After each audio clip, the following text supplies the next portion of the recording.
अस्सलाम वालेकुम। Neuro care में खुश आमदीद। आज का जो हमारा टॉपिक है वो इंतहाई अहम है इस मौसम के हिसाब से, क्योंकि आजकल हीट स्ट्रोक या सन स्ट्रोक का बहुत ज़्यादा मसला हुआ है। क्योंकि गर्मी बहुत ज़्यादा हो गई है, तो इस वजह से अक्सर आप सुनते होंगे कि ये हीट स्ट्रोक फलां को हो गया या सन स्ट्रोक हो गया। तो आज हम आपको बताएंगे कि असल में ये क्या होता है, इसमें दिमाग के ऊपर क्या असर पड़ता है और इससे बचाव के तरीके और इसका इलाज क्या है। सबसे पहले हीट स्ट्रोक की बात करते हैं कि ये क्या होता है। इसमें ये होता है कि आप बहुत ज़्यादा हीट की वजह से जब वो इंसान के जिस्म के अंदर जो मुदाफ़ती निज़ाम है जो कि आपको ठंडा करता है, जब वो जवाब दे जाए, बहुत ज़्यादा हीट ज़्यादा हो जाए,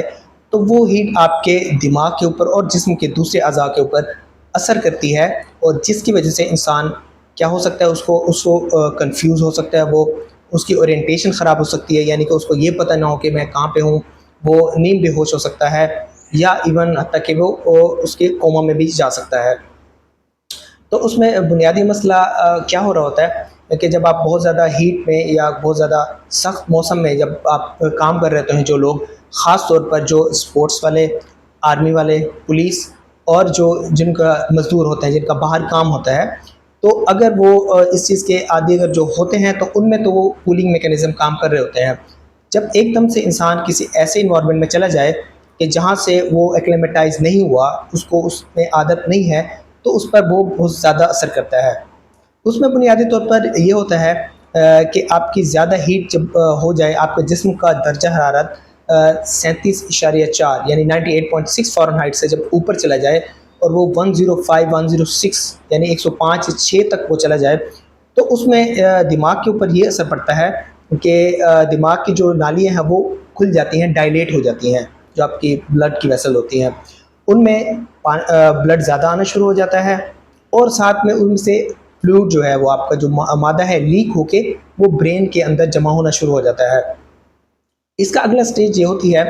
कि आपका ब्लड ब्रेन बैरियर जो होता है वो आपका डिस्टर्ब हो जाता है, उसमें इंटेग्रिटी नहीं रहती उसकी। वहाँ से जो मादे हैं वो लीक होके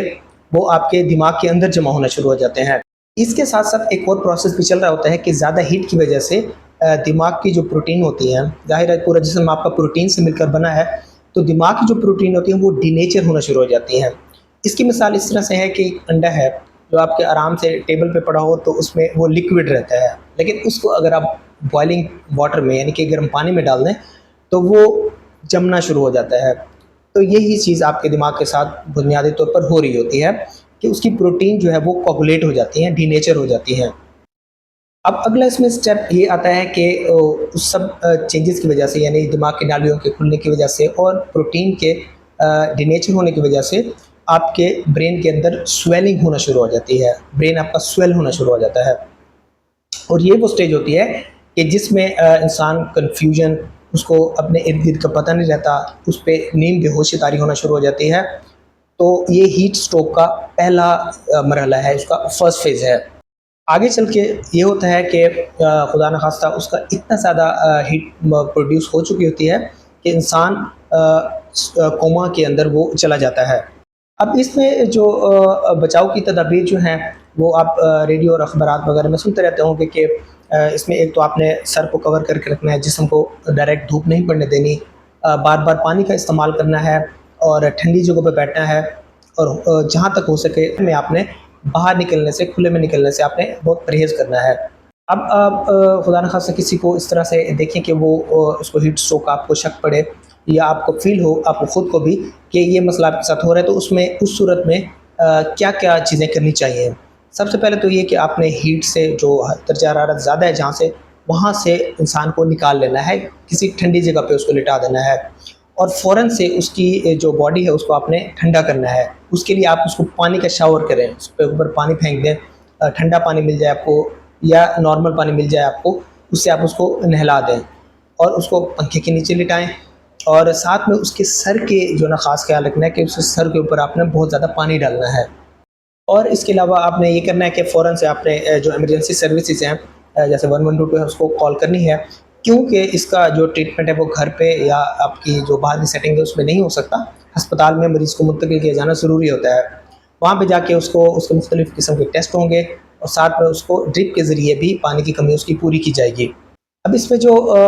اچھی بات ہے جو وہ یہ ہے کہ جو ہیٹ اسٹروک کے زیادہ تر مریض ان چیزوں سے ٹھیک ہو جاتے ہیں، ان کو کوئی لانگ ٹرم مسائل یعنی کہ لمبے عرصے تک ان کو کوئی اس طرح کے مسائل آگے فیس نہیں کرنے پڑتے۔ اگر پراپرلی اس کا